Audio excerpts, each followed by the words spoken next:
Shalom jemaat yang dikasihi Tuhan. Kita bertemu kembali di dalam pengajaran The Real Passover.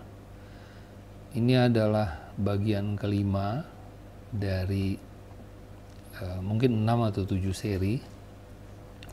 Nah, bagian kelima ini kita akan mempelajari mengenai ayat-ayat kontradiksi dalam kisah kebangkitan Yesus.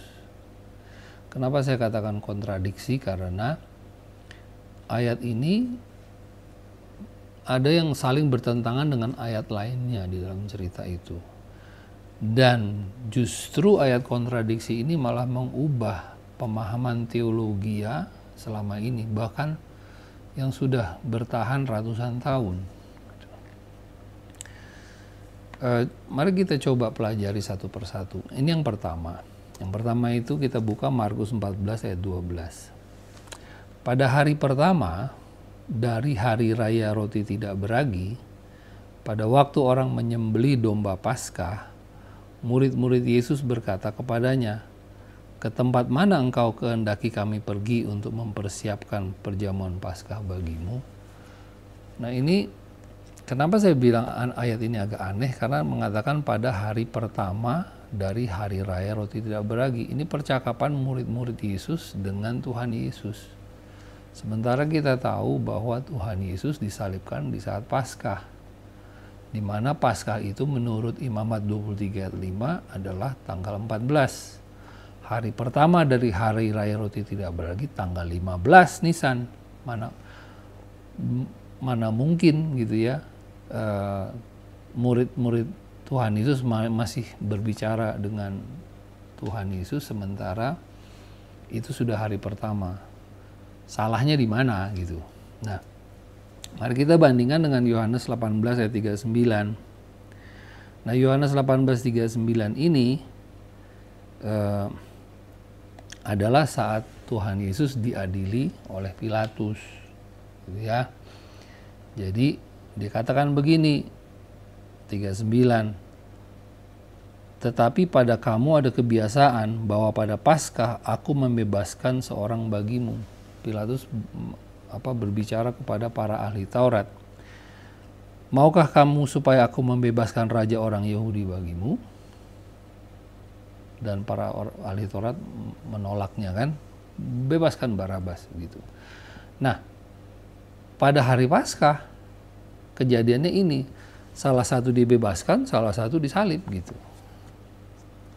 Jadi Tuhan Yesus disalibkan pada hari Paskah itu menurut Yohanes 18 ayat 39. Berarti Markus 14:12 ada yang keliru di situ. Kelirunya di mana gitu. Saya percaya Alkitab di dalam bahasa aslinya tidak salah. Gitu kan. Di chart ini kan kelihatan. Yesus disalib saat Passover. Ya kan, 14 Nisan, itu kalau di bagian Alkitab yang lain dikatakan Yesus disalib jam 9 pagi kan. Lalu hari raya roti tidak beragi kan tanggal 15 Nisan, ya, sehari sesudahnya. Nah, sementara tanggal 14 Nisan sore Yesus sudah dikuburkan. Bagaimana mungkin pada tanggal 15-nya Yesus masih bercakap-cakap dengan muridnya gitu. Something wrong here gitu. Gitu kan? Nah, di bahasa Greeknya mulai terlihat, ya. Di Greek dikatakan di kalimat pertama itu kaite prote hemeraton azimon gitu. And the first day of. Jadi prote itu diterjemahkan sebagai first, ya. Padahal prote itu dalam bahasa Greka ada beberapa arti. Bisa first, bisa best, bisa beginning, bisa former, bisa before, sebelum gitu. Jadi saya percaya penterjemah Alkitab King James keliru mengambil arti dari prote itu, sehingga ceritanya jadi nggak nyambung, gitu ya, kan? Prote kata protos, foremost, in time, place, order of importance, ada before, ada beginning, ada best, ada chief, ada first gitu. Nah, King James itu mengambil kata first. kalau kita, kenapa bisa jadi? Karena orang Inggris mungkin tidak melihat orang dari Eropa tidak memahami mengenai hari raya Yahudi. Kalau mereka memahaminya, mereka tahu bahwa hari pertama itu setelah Pesah, gitu ya. Nah, kalau saya diizinkan untuk merevisi Alkitab King James dan Alkitab Bahasa Indonesia, gitu ya, mestinya Markus 14 ayat 12 itu bunyinya seperti ini. Pada hari sebelum hari raya roti tidak beragi, yaitu pada waktu orang menyembelih domba Paskah, murid-murid Yesus berkata kepadanya, itu ke tempat mana engkau kehendaki, dan seterusnya. Sehingga pertemuan itu, percakapan itu terjadi sebelum hari raya roti tidak beragi. Baru cocok dengan cerita yang lain, gitu ya. Yang kedua, Markus 16 ayat 9. Markus 16 ayat 9. Setelah Yesus bangkit pagi-pagi pada hari pertama minggu itu, dan seterusnya, gitu ya. Nah, ayat inilah yang mendasari teolog Barat untuk mengatakan bahwa Tuhan Yesus bangkit pagi-pagi pada hari pertama minggu itu. Dan kita tahu Yom Rishon adalah hari pertama, which is hari Minggu. Tapi kalau kita lihat di bahasa Inggrisnya, gitu ya, memang benar diterjemahkan ke bahasa Indonesia. Now when Jesus was risen early the first day, gitu. Nah, early the first day menurut kacamata orang Barat, ya permulaan hari pagi-pagi, early the first day, ya kan?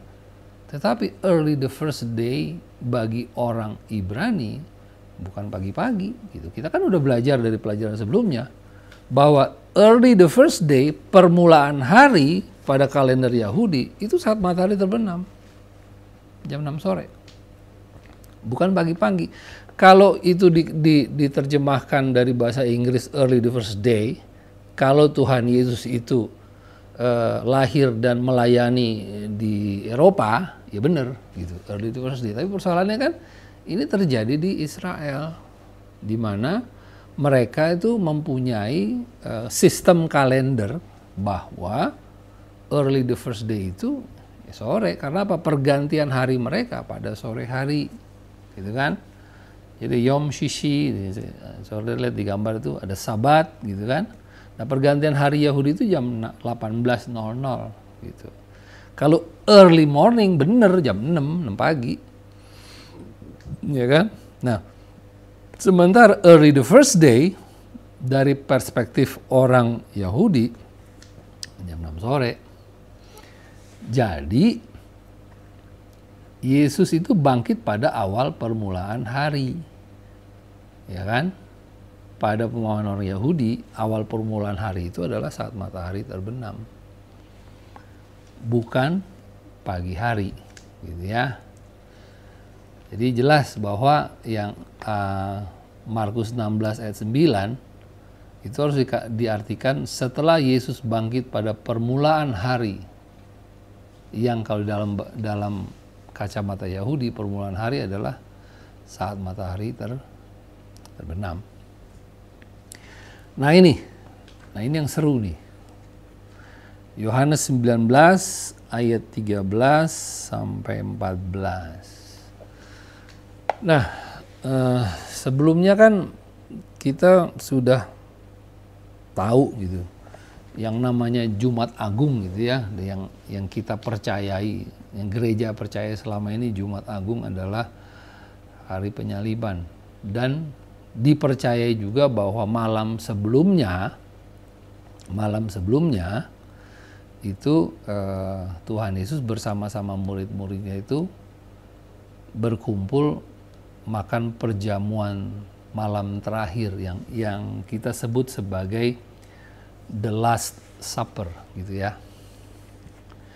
Nah, coba perhatikan Yohanes 19 ayat 13 dan 14 ini.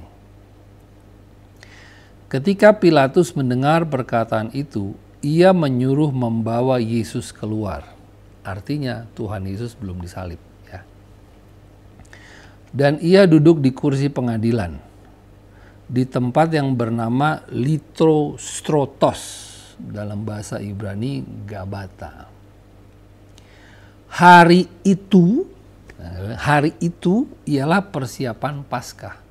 Kira-kira jam 12. Gitu kan? Kata Pilatus kepada orang-orang Yahudi itu, inilah rajamu. Nah, kalau kita mempunyai pemahaman selama ini, malam hari itu perjamuan terakhir, lalu malam itu juga waktu di Taman Getsemani Yesus kemudian ditangkap gitu sama tentara Romawi. Habis itu kemudian diadili sepanjang malam, terus disalibkan jam 9 pagi besoknya. Disalibkan jam 9 pagi. Kenapa jam 12 siang Tuhan Yesus masih ada di kursi pengadilan? Sudah lihat nggak itu? Ya. Sementara Markus 15 ayat 33, Markus 15 ayat 33, pada jam 12, ini kegelapan meliputi seluruh daerah itu dan berlangsung sampai jam 3. Dan pada jam 3 berserulah Yesus dengan suaranya, Eloi, Eloi, lama sabachthani. Artinya apa? Pada jam 12 siang, Tuhan Yesus sudah di atas kayu salib. Iya kan? Nah, sementara ayat tadi, Yohanes 19, pada jam 12, di kursi pengadilan, Tuhan Yesus masih berhadapan dengan Pilatus. Sudah lihat itu? Nah, sementara Yohanes 19, ya kan? Yohanes 19 itu ayat 14. Hari itu ialah hari persiapan Paskah, kira-kira jam 12. Yang tadi kan? Kata Pilatus kepada orang Yahudi, inilah rajamu, jam 12 hari persiapan Paskah. Sementara Markus 15 ayat 25 mengatakan hari jam 9 ketika ia disalibkan. Jam 9 dia disalibkan. Tapi jam 12 siang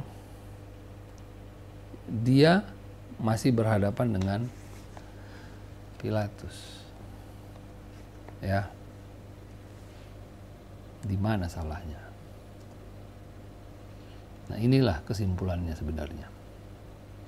Jadi hari itu ialah hari persiapan Paskah, kira-kira jam 12. Peristiwa ini tidak terjadi pada hari penyaliban. Ya.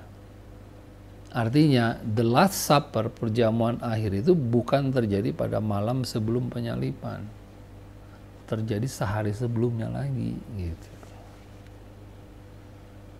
Nanti saya akan kasih lihat logikanya. Ada beberapa bagian Alkitab yang di sini yang memang agak samar-samar.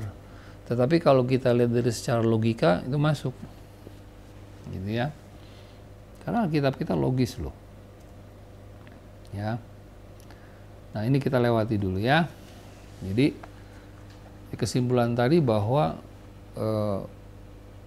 the last supper itu bukan terjadi pada malam sebelumnya, tetapi pada 2 malam sebelumnya gitu. Berikutnya. Nanti kita kembali lagi ke situ. Markus 16 ayat 1.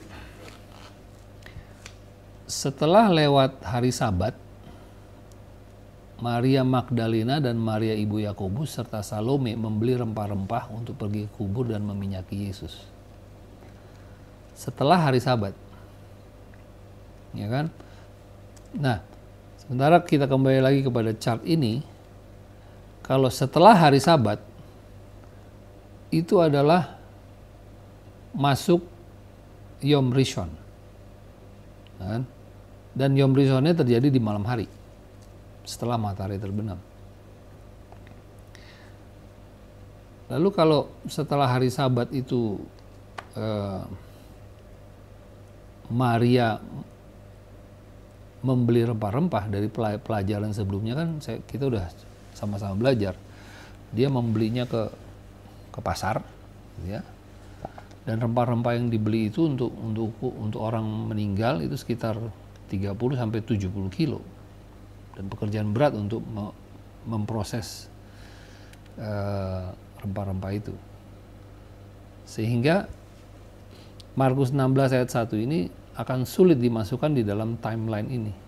Kapan dia belinya? Kapan dia ke pasar? Begitu Sabat berakhir, masuk udah malam. Ya kan? Begitu malam, lalu kata tradisi paginya dia bangkit. Pagi subuh lagi. Kapan dia ke pasarnya gitu. Ya kan? Nah, yang benar adalah seperti ini. Yesus disalib kan jam 9 pagi. Kan Markus 15 ayat 25 kan. Lalu Yesus wafat dan dikuburkan di penghujung dari 14 Nisan. Dan 15 Nisan kita sudah pelajari dari pelajaran sebelumnya adalah The High Sabbath, perayaan pertama dari roti tidak beragi. Nah, tanggal 16-nya itu hari kerja biasa. Disinilah Maria Magdalena pergi ke pasar beli rempah-rempah itu. Kemudian tanggal 17-nya itu adalah Sabat reguler. Yesus bangkit di penghujung Sabat reguler sehingga itu pas 3 hari, 3 malam, 3 siang, 3 malam gitu ya. Nah, Maria pergi ke kubur itu setelah Sabat setelah lewat Sabat reguler tadi. Bukan pada Sabat spesial tanggal 15 Nisan. Gitu ya. Nah, mari kita bandingkan Markus 16 ayat 1 dengan Matius 28 ayat 1. Nah, Markus 16 ayat 1 itu begini. Setelah lewat hari Sabat, Maria Magdalena dan Maria ibu Yakobus serta Salome membeli rempah-rempah untuk pergi ke kubur dan meminyaki Yesus. Ya. Nah, Matius 28 ayat 1, setelah hari Sabat lewat, menjelang menyingsingnya fajar pada hari pertama minggu itu, pergilah Maria Magdalena dan Maria yang lain menengok kubur. Kita lihat hari Sabatnya itu ya. Kalau saudara buka nanti di rumah, ya mungkin di komputer saudara Google masuk ke Bible Hub, gitu. Saudara cari Bible Interlinear. Nah, Markus 16 ayat 1 ya. Markus 16 ayat 1 di mana dikatakan yang Maria Magdalena itu membeli rempah-rempah itu memakai kata sabato. Di mana kalau di dalam penjelasan di Bible Interlinear itu dia memakai NGNS, kata benda, noun, genitive, neuter artinya netral, bukan feminin atau apa laki, maskulin gitu ya. And singular, artinya apa? Sabato ini, kata ini adalah kata yang bersifat singular, tidak berulang. Nah, kita bandingkan Matius 28, gitu ya. Ini saudara bisa lihat sendiri lah di komputer saudara, di HP saudara bisa ketemu kok, ini gampang.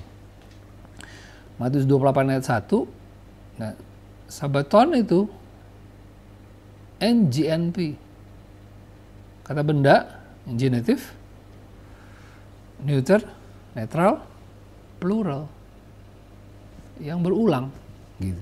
Jamak kan, plural kan jamak ya, gitu.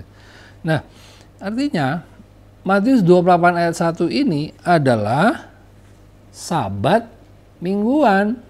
Setelah hari Sabat lewat, benar Maria itu pergi ke kuburan. Tetapi Markus 16 ayat 1 itu adalah singular Sabat, special Sabat itu sebenarnya. Ya, bukan Sabat yang reguler. Jadi ada perbedaannya. Kan dalam pelajaran sebelumnya kan kita lihat bahwa Sabat itu bukan hanya berarti hari Sabtu gitu. Tapi Sabat itulah hari perhentian, hari libur, bisa Sabtu, ya kan?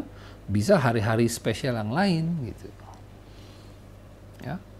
Nah, Lukas 23 ayat 54, coba lihat. Lukas 23 ayat 54. Ya, Lukas 23 ayat 54 itu Bunyinya begini. Hari itu adalah hari persiapan. Nah, ini. Dan Sabat hampir mulai. Ini saat Yesus mau dikuburkan gitu. Ceritanya. Nah, kalau saudara lihat lagi di interlinear, itu lagi-lagi singular. Noun, nominative, neuter, singular. Artinya apa? Ini Sabat tunggal, gitu ya. Sabat yang tidak berulang setiap minggu, ini Sabat tunggal, gitu. Ya. Jadi pada hari persiapan itu, pada hari Sabat, mayat itu tidak tergantung pada kayu salib, sebab Sabat itulah hari yang besar, gitu. Yohanes 19 ayat 31, gitu kan? Itu kalau saudara lihat di interlinear, Sabat di dalam Yohanes 19 ayat 31 itu lagi-lagi singular. Which is apa? This is a special Sabat, bukan regular Sabat gitu. Nah, sementara kalau di Yohanes 20 ayat 1, Yohanes 20 ayat 1, ya kan? Pada hari pertama minggu itu, pagi-pagi benar ketika hari masih gelap, pergilah Maria Magdalena ke kubur. Now the first day of the week, dia pakai Sabaton, NGNP, noun, genitive, kata benda, genitive, neuter, netral, plural. Gitu. Jadi Sabat di dalam Yohanes 21 ini adalah mingguan yang berulang gitu. Jadi ada yang berulang, ada yang singular. Gitu ya. Jadi inilah slide terakhir yang saya bisa berikan kepada saudara untuk pelajaran hari ini. Ini padat sekali. Saya tadi coba membuat supaya agak lebih jelas, agak sulit. Tapi kalau saudara coba perhatikan, ini saya akan tayangkan agak lama di screen. Timeline itu seperti ini. Jadi The Last Supper itu terjadi pada tanggal 13 Nisan. Atau kalau di kalender International Gregorian itu Senin malam, mungkin jam 7 malam gitu. Lalu setelah makan malam itu, kemudian Yesus kan pergi berdoa di Taman Getsemani di Bukit Zaitun. Setelah itu, malam itu juga kan Tuhan Yesus ditangkap. Yang saudara pasti ingat cerita Yudas mencium Tuhan Yesus, ciuman Yudas itu. Yang setelah itu kemudian tentara Romawi menangkap Tuhan Yesus. Nah, itu dalam Yohanes 18 ayat 13, saudara nanti baca sendiri. Yesus ditangkap, dibawa kepada Hanas. Hanas itu adalah mertua dari Kayafas. Ya, Kayafas itu imam besar. Nah, habis itu dari tempat Hanas, jadi malam itu juga Yesus dibawa langsung menghadap Imam Kayafas. Matius 26 ayat 57, saudara catat aja. Matius 26 ayat 57. Nah, itu malam. Ya kan? Nah, di Matius 27, ini tandanya Matius 27 ayat 1. Ketika hari mulai siang, semua imam kepala dan tua-tua bangsa Yahudi berkumpul dan mengambil keputusan untuk membunuh Yesus. Ayat 2, mereka membelenggu dia lalu membawanya dan menyerahkannya kepada Pilatus. Jadi Tuhan Yesus itu dibawa ke Pilatus. Kalau sudah lihat tuh, itu tanggal 13 Nisan pagi hari. Gitu kan? Itu dibawa ke Pilatus. Kan harus dibawa, ditanyain, segala macam kan, diproses kan. Pasti nggak sebentar. Itu pagi hari. Lalu coba buka Lukas 23. Lukas 23 ayat 5. Gitu ya. Kan waktu Tuhan Yesus itu dibawa ke Pilatus, kan orang-orang Farisi sama ahli Taurat ini kan bilang, ini harus dihukum mati gitu. Nah, tapi di ayat 8 Lukas 23, kita baca ya. Tetapi mereka makin kuat mendesak. Ia menghasut rakyat dengan ajarannya seluruh Yudea. Ia mulai di Galilea dan sudah sampai ke sini. Ya kan? Ketika Pilatus mendengar itu, ia bertanya, apakah orang itu seorang Galilea? Nah, gitu. Dan ketika ia tahu bahwa Yesus seorang dari wilayah Herodes, jadi Herodes itu waktu itu wilayahnya di Galilea, ia mengirim dia menghadap Herodes. Gitu kan? Jadi saudara bisa lihat nih, waktu pagi hari, para ahli Taurat itu menggiring Tuhan Yesus ke Pilatus. Habis itu terjadi ya ditanyain lah gitu kan, diadili lah gitu. Kemudian karena Pilatus tahu bahwa Tuhan Yesus dari Galilea, dia kirimlah Tuhan Yesus ke Herodes. Pasti makan waktu dong. Kirim dulu kan ke tempat Herodes kan, kirim. Ayat 7 tuh, Lukas 23 ayat 7.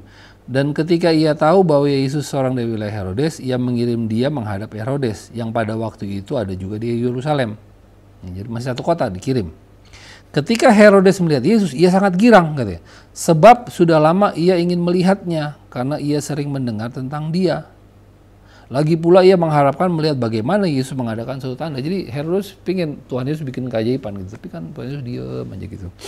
Nah, ayat 9 kan dikatakan, ia mengajukan banyak pertanyaan kepada Yesus, tetapi Yesus tidak memberi jawaban apapun.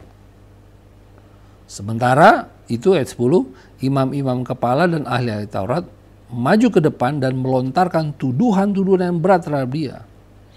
11, maka mulailah Herodes dan pasukannya menista dan mengolok-olokkan dia. Ia menggunakan jubah kebesaran kepadanya lalu mengirim dia kembali ke Pilatus. Ya, sudah lihat itu? Pagi-pagi 13 Nisan, ya kan? Ahli Taurat membawa Tuhan Yesus ke Herodes, ke Pilatus. Ya, diadili itu, ditanyain segala macam. Habis itu Pilatus mengirim Tuhan Yesus ke Herodes. Ditanya-tanya lah situ. Tapi Tuhan Yesus diam aja. Habis itu, setelah itu, Herodes mengirimkan Tuhan Yesus balik lagi ke Pilatus. Ya kan, ayat 11. Lalu mengirim dia kembali ke Pilatus. Coba saya sudah perkirakan itu timelinenya. Tadi mulai dari pagi kan. Mulai dari pagi diadili oleh Pilatus. Habis itu Pilatus ngirim kepada Herodes. Pasti dengan penjagaan dong. Ada pengawal segala macam dijaga sampai ke tempat Herodes. Tempat Herodes ditanya-tanya lagi, diadili lagi gitu. Ya kan? Lalu kemudian Herodes mengirimkan balik ke Pilatus. Ya kan? Coba itu. Itu terjadi mungkin antara jam 7 sampai jam 8, jam 9, jam 10 gitu. Nah, Yohanes 19 itulah kemudian kunci yang tadi kita baca tadi, Yohanes 19 ayat 13.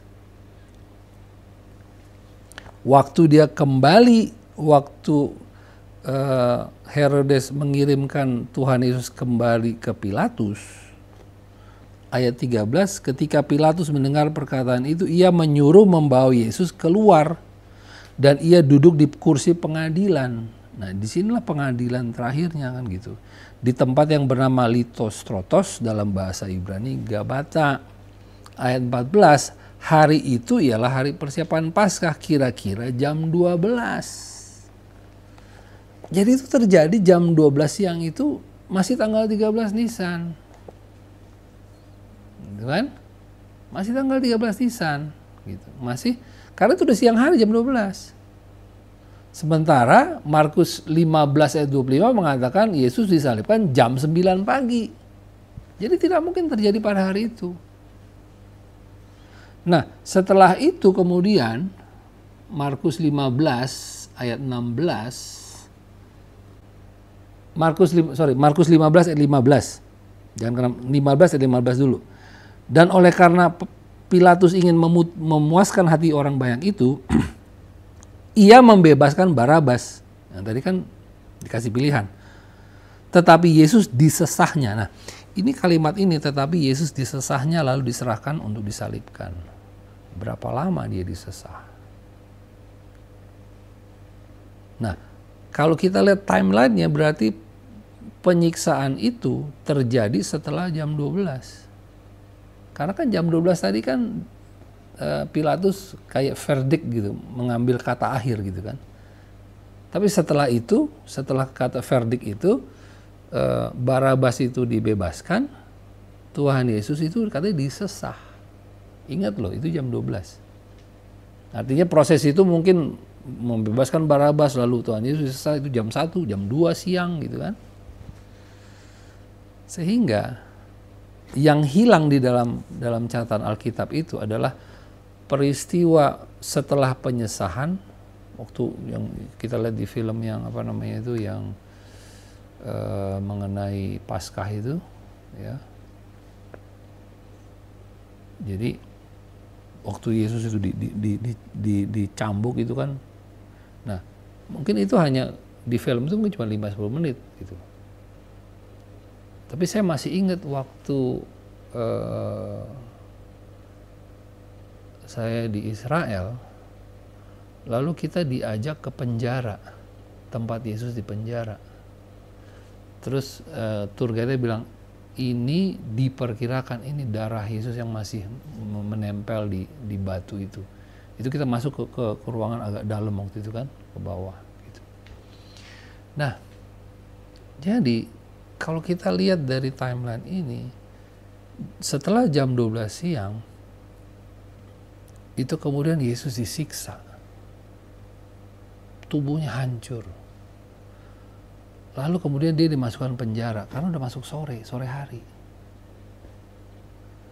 Baru di Markus 15 ayat 16-nya, itu kemudian serdadu membawa Yesus ke dalam istana gedung pengadilan, lalu memanggil seluruh pasukan kumpul, baru dibawa ke Golgota. Disitulah baru cocok, Yesus disalibkan jam 9 pagi, Markus 15 ayat 25. Hari jam 9 ketika ia disalibkan. Lalu Markus 15 ayat 33-nya, pada jam 12 kegelapan meliputi seluruh daerah itu dan berlangsung sampai jam 3. Jadi jam 12 itu di dalam Markus 15 ayat 33 Tuhan Yesus sudah di atas kayu salib. Tetapi jam 12 pada saat Yohanes 19 ayat 13 itu, ayat 14, Yesus masih di pengadilan oleh Pilatus. Artinya apa? Proses penyiksaan itu berlangsung lama sebenarnya sebelum Yesus disalib. Itulah sebabnya Yesus sudah nggak kuat memanggul salibnya, ya kan? Karena apa? Karena proses penyiksaan yang lama itu.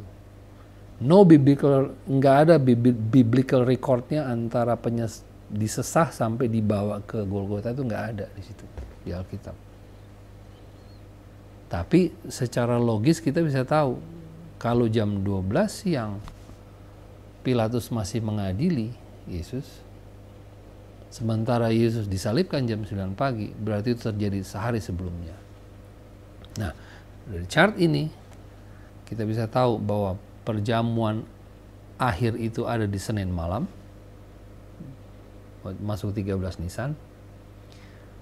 Lalu seluruh Selasa itu terjadi penyiksaan, pengadilan, penyiksaan luar biasa. Pada Rabu pagi itulah Yesus dibawa ke Golgota. Dan Rabu jam 9 pagi dia disalibkan. Jam 12 siangnya terjadi gerhana matahari 3 jam gitu ya. Saya nggak tahu apa itu gerhana matahari atau enggak, tetapi kegelapan menutupi bumi selama 3 jam di daerah itu. Lalu Yesus wafat setelah jam 3, kita nggak tahu jam berapa, mungkin jam 4 atau berapa gitu. Yesus wafat, terjadi gempa bumi kan. Lalu dia menyerahkan nyawanya. Orang di kiri kanannya itu kemudian dipatahkan kakinya, tapi kemudian serdadu Roma menusuk lambung Yesus dengan tombak. Dan dia mati, diturunkan, diberikan kafan dan dibawa kubur. Dan itulah sequence-nya terjadi di antara perjamuan akhir sampai dibawa kubur. Dan dari pelajaran-pelajaran sebelumnya kita bisa mendapatkan suatu gambaran yang lengkap gitu, bahwa penyaliban itu terjadi sepanjang peristiwa itu terjadi sepanjang minggu itu, dari Senin sampai Minggu gitu. Dan Yesus bangkit di penghujung hari Sabat, which is Sabtu sore setelah matahari terbenam.